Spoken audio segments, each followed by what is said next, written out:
ninakaw ng kuryente o kaya nagkamali yung accountant, nagkamali yung bookkeeper, lahat na ng pagkakamali. Hindi po dapat bayaran yun ng consumer. Yes, yes, yes. Magandang hapon muli sa inyo mga kasama. Andito naman si Kuya Goods. Pero bago yan, kung hindi ka pa nakasubscribe sa ating channel, pasubscribe na lang po. At syempre, don't forget to hit the notification bell para lagi kang updated sa ating mga nilalabas na video.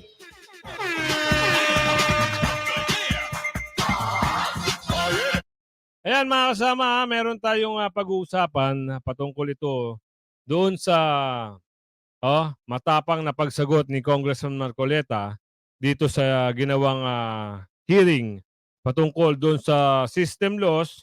Ay bakit daw di umano bakit pinapasa sa mga consumer, lalo na yung mga bill ng Meralco, yung system loss? Bakit sa mga mamamayang Pilipino, no? Dapat sila ang kasi kumpanya ito dapat sila ang sumasalo, no? Alam mo naman, ang bawat kumpanya ay may mga sari-sariling risk yan, no? Pwede kang malugi, pwedeng hindi. Kaya ka nga lumalaban sa sugal sa kumpanya mo, handa kang malugi at hindi, di ba? Pero nasabi rin ni Congressman Marcoleta doon sa mga nakaraang video natin na itong nangyayari dito, ito'y walang pagkalugi. Pero mataas ang nagsalita si Congressman dito, hindi dapat sinapasalo sa mga taong bayan. Panoorin natin yung video na ito Panoorin natin. May plano na raw ang Energy Regulatory Commission, ERC, para mapababa ang sigil sa kuryente sa bansa. Kasunod yan ang pagsita ng ilang mambabatas tungkol sa dagdag bayarin sa kuryenteng hindi naman kinukonsumo ng customer. May unang balita si Tina Panganiban Perez. Yun, take note, hindi kinukonsumo ng customer. Gaya sa atin, magtataka na lang tayo pag halimbawa ang bill natin ngayong buwan is 2.5, sa susunod na buwan ay 3.5. So hindi natin alam, pag kinumpit mo hindi naman natin nakonsumo, pero pag tinignan mo sa system loss, grabe, naglalakihan system loss. Yun ay sinoshoulder ng mga taong bayan. Sana magkaroon na lang ng iba't ibang provider, no, para naman makapili tayo kung saan natin gusto kumuha ng kuryente. Ano pa meron diyan? Arn ba? Sorry. Ano ba pangalan nito? Sino nga ito? Hindi ko kilala kasi ito eh. Sa pagtalakay ng Kamara sa panukalang budget ng Department of Energy, inireklamo ng ilang kongresista ang mahal na singil sa kuryente sa Pilipinas. Mahigit 10 piso kada kilowatt hour ang average ayon sa kinatawan ng Baguio City. Mas mahal pa sa singil sa Thailand, Indonesia, Vietnam at Malaysia. Ito po isang nakakapag-discourage sa mga investors. Ang tanong dito mga kasama, bakit mas mahal sa Pilipinas? Biruin mo yung mga karatig bansa biruin mo, mababa lang yung presyo, But sa atin, parang nasa above minimum kumbaga. Tuloy. Kailangan itong presyo natin ay at par with the other ASEAN countries. Sabi ng Energy Department, sa ibang bansa kasi ay sinasalo ng gobyerno ang bahagi ng singil, kaya mas mura ang ipinapasa sa mga consumer. Totoo ba yan? Sinasalo? Di ba't sa atin dapat saluhin rin ng gobyerno? Ano nangyayari? Parang, naku po. Parang lahat na lang ng mamamayan ay nagsasaper, no? Tuloy mo, Utol. Bukod dyan, since they produce oil, they produce natural gas, and they produce coal, what they do is they require the coal suppliers to give domestic generators a lower price than what they charge for export. Bakit sa atin naman, meron din naman tayo tignan yung Manampala. Manampala ba? Malampaya. Meron din tayo mga ganyan. Kaso nga lang, wala tayong sapat na para i-refine yung mga ganyan. Diba? Yun ang problema sa gobyerno natin. Hindi sila nagpo-produce ng mga refinery para magkaroon ng mga ganyan. Meron tayo, natural gas, meron. Ito sabi nito kala nito wala tayong natural gas. Meron po. Inireklamo rin ang pagpapasalo sa mga customer ng systems loss o Oh, yung yun. sayang na kuryente na hindi nasisingil tulad ng ninakaw sa mga jumper o pagkakamali ng pasa ng metro. Kita nyo? Bakit ba lagi na lang sa atin pinapasa? Ito naman mga mandarumbog na nananamantala. Yung mga nagja-jumper na yan na hindi lumalaban ng parehas. Kita nyo, yung mga pinagdarobo nila dyan sa ating pinapasa. Ngayon, mas malaki pa ngayon system loss natin kaysa doon sa natural bill natin. Tuloy mo dyan kung ano pa meron dyan. It is an added cost. Ang taas-taas na nga po. Sagot ng ERC, may limitasyon ng mga sayang na kuryente na pwedeng ipapasan sa mga customer. 5.5% is the cap for systems loss. So, pag po may losses pa beyond that, that means they have not been upgrading their lines. Aakuin po nila yung halaga.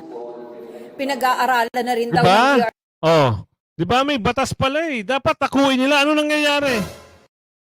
Naku po, ito na. Nagkakabulgara na mga kasama Ito nagtatanong lang naman tayo.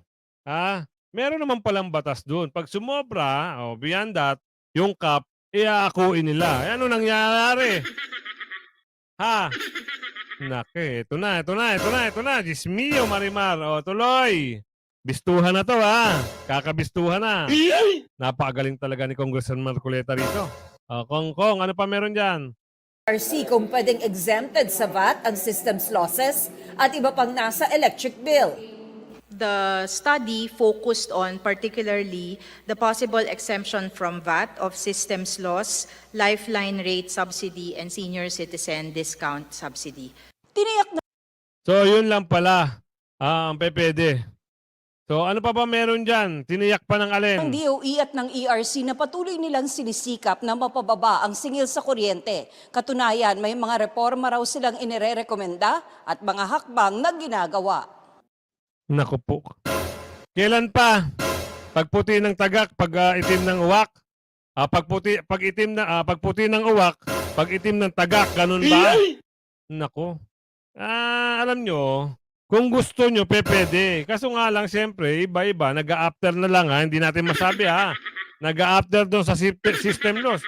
Kung halimbawa yung kumpanya na Dorobo, bakit ko aayusin yan? May tagapagbayad naman tayo. Aayusin pa natin yan. Wag na lang. Di ba? Sino-shoulder naman ng mga mamayang Pilipino yun bayaan mo sila magnakaw dyan. Di ba? Kaya ito mga Dorobo, tuwan-tuwa. Wala namang magawa yung kapitbahay. Halimbawa, may Dorobong magnanakaw ng kuryente, yung kapitbahay nila. Walang magawa yung kapitbahay kasi natatakot din. At saka nangyayari, pag nahuli, halimbawa, napuntahan ng Meralco, may kasamang kapulisan, nangyayari, palang wala lang. Blacklist lang. Ganun lang nangyayari. Pero pag halimbawa, ibang nag-apply, pwede na. Ano ba pinakamagandang batas para halimbawa doon sa mga nagnanakaw ng kuryente? Na pwede talaga na, sana, kung ako lang opinion ko lang naman ito, bigyan nyo ng sanksyon. Gumawa rin kayo ng batas na pwede itong makulong ng isang araw hanggang sa 5 taon. Yun lang naman sa akin, opinion ko lang naman. Kung sakaling mapatunayan na nagnanakaw ng kuryente. Di ba? Ganun lang kasimple. Kaso wala kang batas Ang nangyayari, blacklist lang sila. Sabihin nyo sa akin kung mali ako. Sana, i-correct nyo na lang ako kung mali ako. Di ba mga kasama? Kaya ito mga Dorobo na magnanakaw ng kuryente, hindi natatakot. Kasi ganun lang napakasimpleng gawin. Hindi naman ako makukulong. Black test lang naman ako. Hayaan ko na. Magkakabit ako dyan. Habang wala pa yung Meralco kong uhuli sa akin, gabi-gabi, araw-araw, pre-aircon pa ako. Di ba? Ganun lang. Eto, ano pa yung meron dyan ate? Halimbawa, may plano na silang gawin sa mga nasisingil na multa at penalty na hindi lang nila balak taasan. Redirect those fines and penalties to lowering the rates instead of remitting all our collections to National Treasury. Alam mo ate, ganito kahit na Alam nyo, malaki ang system loss namin. Minsan umaabot 16%. No? Siguro kahit na ilang dekada inaabot yan, parang wala rin pagbabago yung bill ng kuryente. Lalo pang tumataas. Sabihin nyo sa akin kung mali ako. Yung mga kababayan natin na nagsasuffer ng mga system losses na hindi naman ginagamit, aba, eto na, it's time to show your opinion. Pwede nyo nang sabihin ang boses nyo. Eto na si Congressman Marcoleta, di ba? Kaya sana lang, no? Kaya ako bumilib lang ako naman sa tao na yan kasi matagal na pala yan, nasa batas yan. Pero bakit hanggang ngayon, ito yung mga ibang kongresista ay bulag-bulagan pa rin. Di ba? Nakakaawa. Ang taong bayan, sambayan ng Pilipino, ang nagso-shoulder lahat-lahat. Biruin nyo sasahod ka ng minimum na lang. Tapos, ang bayad mo sa kuryente, triple dahil sa system loss. Di ba? Totoo naman. Nakakatawa lang talaga. Isipin, mga kasama, na sa sarili nating bansa, tayo tinatarantado ng mga ganyang, mahirap na magsalita. Pero yan ang katotohanan. Ano pa ate? Ano pa meron dyan? Kabilang sa pinarurusahan ay ang mga electricity company na sobrang maningil. Kaya patuloy raw ang audit sa kanilang power rate. Puro audit na lang. Ano nangyayari? Halimbawa, sumobra kayo ng singil. Saan niya binibigay? Ate, binabalik niyo ba sa taong bayan? Meron bang ganon? Ilang beses lang ako naka-encounter ng refund. Siguro sumunod doon, wala na. Tanong. Ano ang sagot niya ni Congressman Marcoleta? At anong sagot niyan dito sa hearing na yun? Panoorin natin kung ano yung usapan dito sa hearing. Okay ba? Sige. Ang naghumahatak po sa kanila, pababa, ay yung kanilang mga differential billing. Sir, please wrap up your statement. Ano po ba ho itong differential billing? Ito po yung mga billing na nahuli nilang nagnanakaw. Ang tanong dito, sabi dito, Congressman Marcoleta, system loss. System loss nyo, bakit consumer yung nagbabayad? Ito ang tanong lahat ng negosyante, tuwan-tuwa. Ito sabi rito. Ayun lang sabi lang dito. Tuloy natin kung ano meron dyan. At binibigyan nila ng surcharge and penalties na nagkakahalaga in total ng 420 million thereabouts. So dito po, nababatak po pababa ang kanilang collection efficiency. Talaga ba? So for the meantime, yun lang po muna, Mr. Chair, ang aking may share. And I would be open and willing to answer any questions and interpellations later. Napakasimpleng paliwanag. Yun na lang ba yun? Samantalang kami problema kung paano namin babayaran. Ang isa pang problema, sa sobrang mahal ng bill ng kuryente o mahal ng per cubic ba tawag doon o per metric? Mahal ng per metric, kung tama ang term ko, sobrang mahal, may dadagdagan pa ng system loss. Ano na nangyari sa Pilipino? Wala na. Tuloy. Thank you.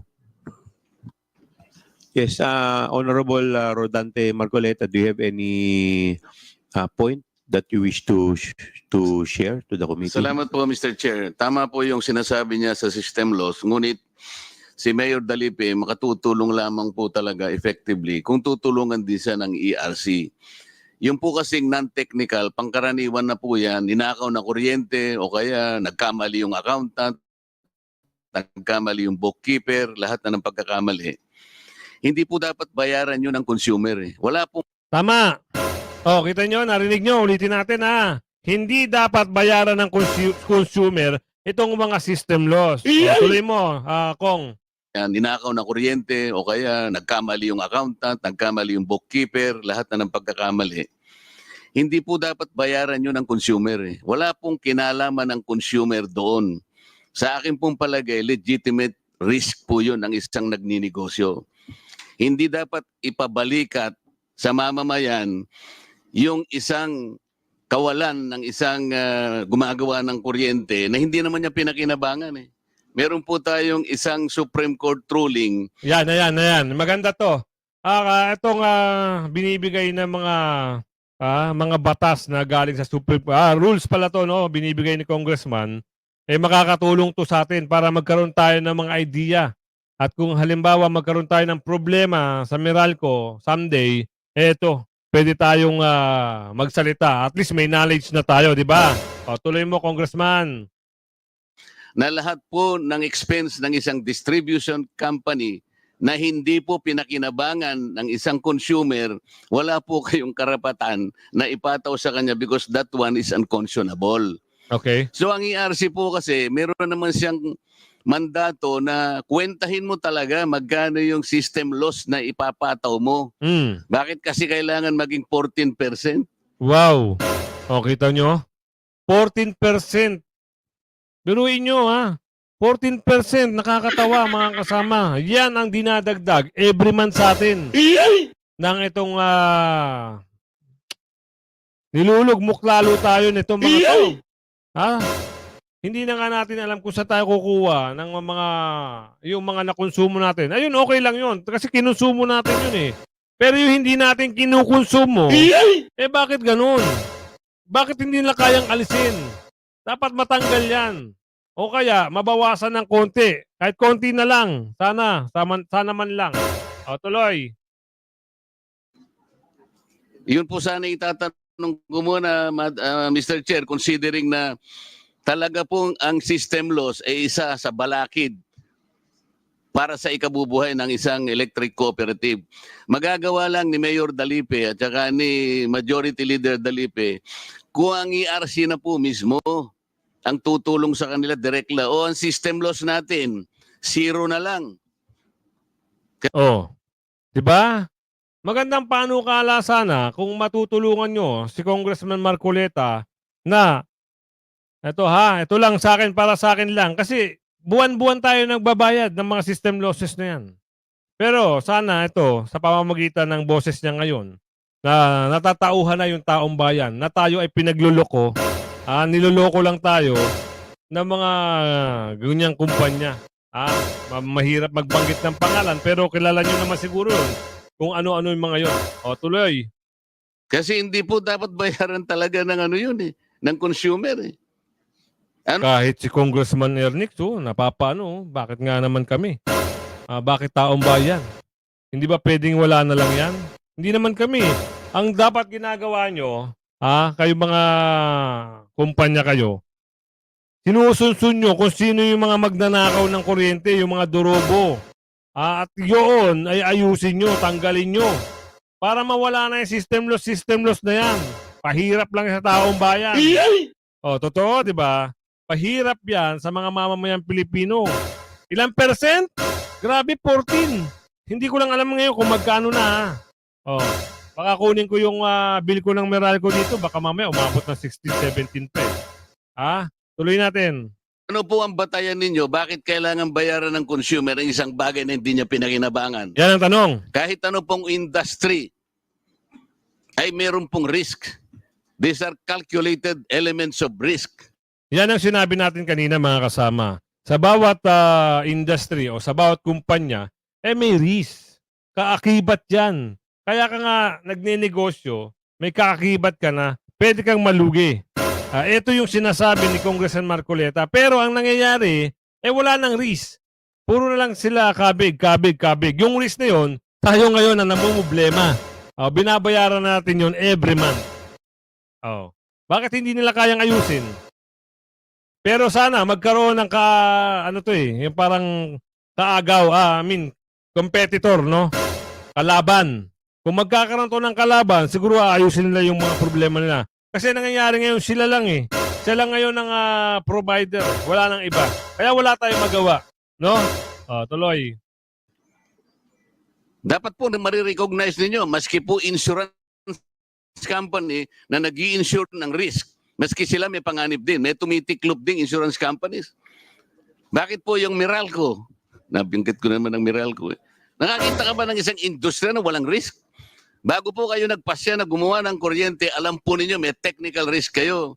Meron kayong non-technical, may technical loss kayo, may non-technical loss. Pero sumulong pa din kayo, recognizing all these risks as legitimate ones. Pagkatapos, pababayad nyo sa consumer. Kita nyo? Diba? Pababayaran sa atin.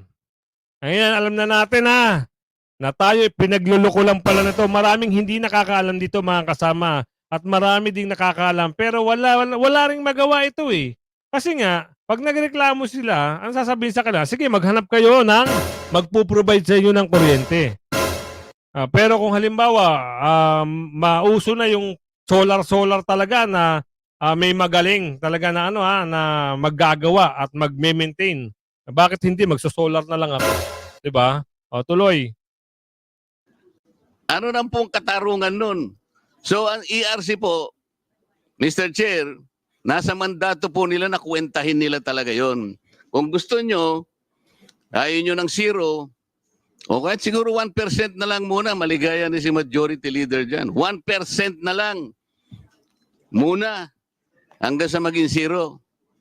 Thank you. Ang tanong kaya, no? Hanggang kailan kaya yun? Hanggang kailan kaya nila iwa 1%? Ha? Meron pa kayang pag-asa? Meron. Pag nanalo po si Congressman Marcoleta, wish lang natin para maisulong niya ito. Ipaglaban niya na matanggal tong system losses na to. Na tayo at taong bayan po ang nagsushoulder nito. Kawawa po ang mga mamayan. Thank you, Mr. Chair. Thank you, Congressman Marcoleta. The chair would like, before we recognize the next speaker, the chair would like to recognize the Honorable Crispin Diego Ping Remulla of the 7th District of Cavite, Honorable Ernesto M. Junicio Jr. of the 1st District. So, yun lang mga kasama. Yun lang ang may bibigay nating video for today. Kasi ito ay bigla lang talagang nakita natin, no? Meron palang ganun. May pag-uusap pala, dati-dati pa. Naipasa na pala yung batas na yan. Implementation, bakit hindi na-implement? Kasi yung mga, alam mo na, nakaupo dyan, hindi natin nilalahat.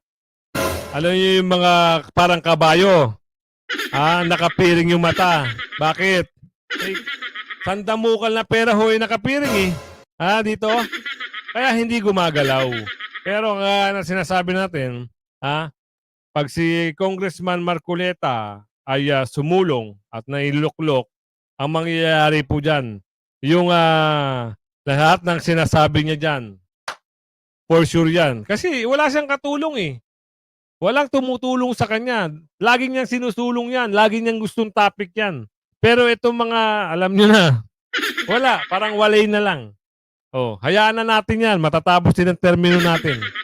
Hayaan natin yan. Malaki ang kalaban natin. Ganun ba yon? Ganun ba kasimple? Kawawa naman kami. Lahat na lang taong bayan. Buti na lang may puso ito si Congressman Marcoleta. Yun lang talaga ang hangad natin. No? Yung kuryente, alam nyo, isang bagay ang mga kasama na ang singil sa kuryente ay mababa. Siyempre makakapag-save naman tayo kahit pa paano, di ba? Sipin nyo, magbabayad ka ng kuryente isang simpleng mamamayan, magbabayad ka ng mga kuryente mo na 2,000. Yun yung konsumo mo. Sabihin natin konsumo mo sa isang buwan. Tapos sasalpakan ka ngayon ng system loss na umaabot din na yung ilang percent? 14. O magkano yun? Sipin nyo, 14%. Ba, malaki-laki. At ang siste pa doon, mga kasama, pag yun ay naipon na ba? Ilang milyon ang subscriber ng provider na ito? Di billion din ang kikitain nila. Ang tanong, mga kasama, saan ba napupunta? Hindi naman pinapaayos yung mga doon, hindi naman pinupuntahan. Kahit nabalitaan na nila na merong talamak ng nakawan ng kuryente doon sa specific na lugar. Halimbawa, may nag-report sa kanila, wala namang aksyon. Diba? Alam nyo, pumunta kayo doon sa mga ilalim ng tulay, mga bridge ng kalsada. Naku po, sumilip kayo doon, magtataka kayo. Bakit may ilaw, bakit may kuryente, naka-aircon pa.